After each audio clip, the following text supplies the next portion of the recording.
चले जाएंगे, तो मन को मजबूर किया जाता है ऐसे।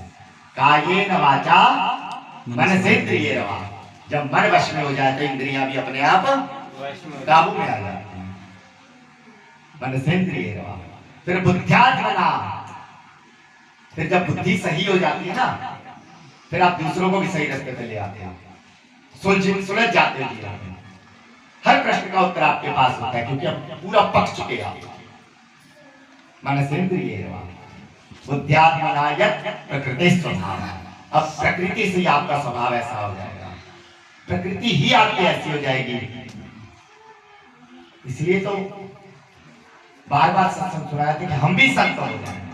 प्रभु जी मोहे संत हृदय कर दीजिए, प्रभु जी मोहे संत हृदय कर।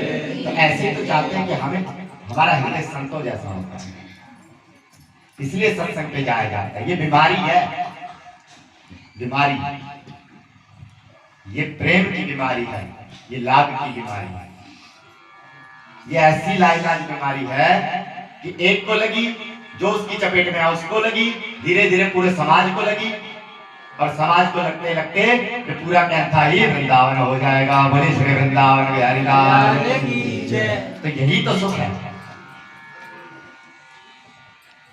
नव योगेश्वर इस तरह से कहते हैं कि जब इंसान का स्वभाव ही इतना सरल हो जाता है, फिर भगवान दूर नहीं, फिर तो हृदय में भगवान है, सब जगह भगवान है, जहां जहां जाती है। इसलिए तो वेद का वाक्य ईशावास्य उपनिषद, ईशावास्यमिद सर्वं यत्किंच जगत्याम जगत्, जहां पर ये दृष्टि जा रही है वहीं पर ये ब्रह्म ही समान दिखाई दे रहा है, वो परमात्मा ही दिखता है।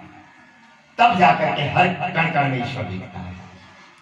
इसलिए जनक जी महाराज, इंसान को अगर इतना समझ आ जाए तो मनुष्य अपने जीवन मुक्ति का मार्ग अपने आप खोज लेगा। गुरु गोविंद की कृपा से उसे दूरी नहीं है, भगवान तो यहाँ खड़े, यहाँ, बस हम नहीं पा रहे, हम नहीं चाहते कि वो मिल जाए, हमारी इच्छा नहीं कि वो मिल जाए, बस इतना बना लो अपने आप को।